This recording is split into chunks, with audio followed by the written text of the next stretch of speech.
Hello， 大家好。上一期我们分享了如何制作广式的腊肉，今天我们就来分享广东很有名气的辣味煲仔饭。我们只需要掌握以下的这几步，新手也能在家里做出美味可口的煲仔饭。快来看一下我是怎样做的吧。首先我们在大米的选择方面也有一定的讲究，一般我们会选择丝苗米或者油粘米，而且我们在选择的时候尽量去选择当季的新米，这样的米颜色会相对的略白，而且还有光泽。重要的是新米它的米香会相对的更加浓郁，而陈米的话它会相对的暗淡无光，没有什么米香味。首先我们将大米用清水给它浸泡起来，如果焦急的情况下可以用温水去浸泡，让它快速的泡透。经过泡透的大米会缩短后续烹饪的时间。接下来我们开始处理一下这个腊肉，这个就是我腊制的一个腊肉，大家看一下。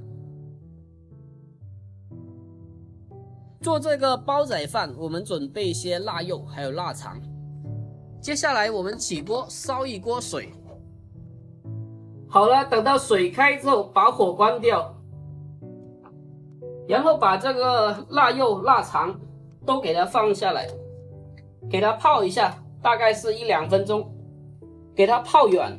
同样它是因为是在外面晾晒的，可能会有一些灰尘，这样的一个目的也起到一个清洗的作用。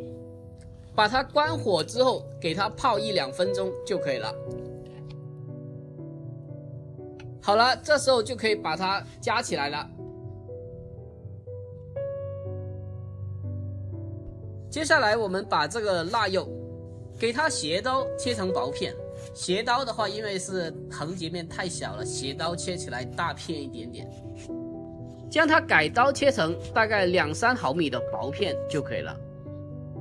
将它改刀切好之后，先给它装进碗中备用。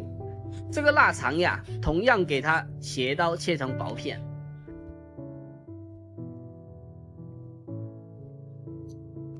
给它切好后装进碗中备用。这个时候我们再来准备一块老姜，将老姜去皮后改刀切成薄片，最后将它改刀切成姜丝。这个姜丝啊，就是在蒸腊肉的时候放在面上，可以起到一个去腥增香的效果。接下来准备2颗小葱，然后将它改刀切成葱花。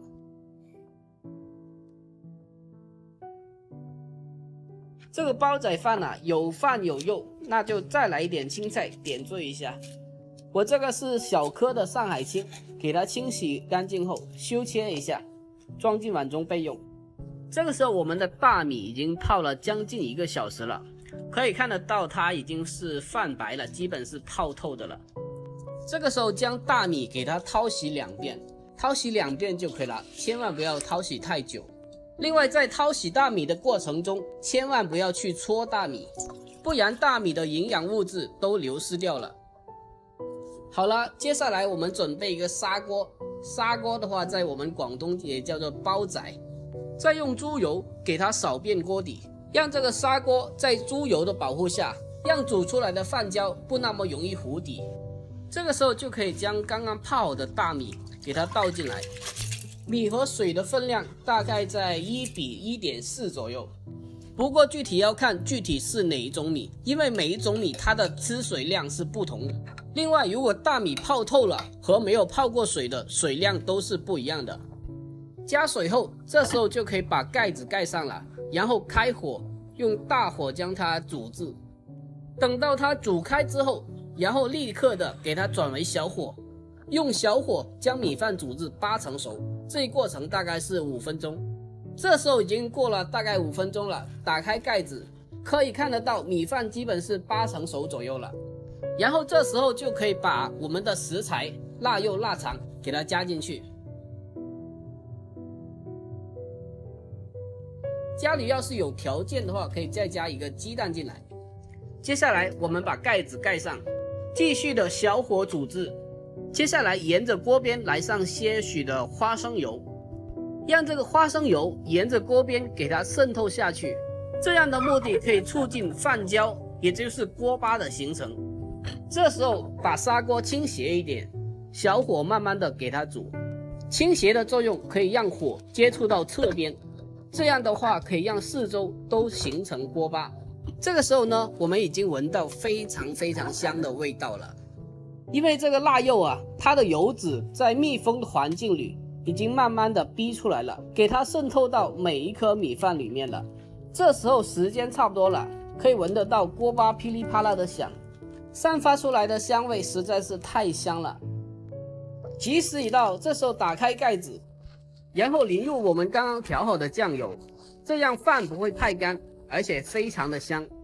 家里要是有条件的话，再给它撒上一把小葱花，然后再把刚刚焯熟的青菜给它放进来。好了，就这样，我们的这个广东的辣味煲仔饭就已经做好了。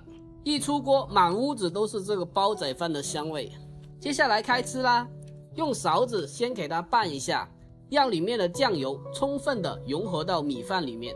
哇塞，真的是太香了，越吃越香。正所谓煲仔饭的灵魂就是里面的饭焦，也就是锅巴了，金黄酥脆的，越吃越想吃。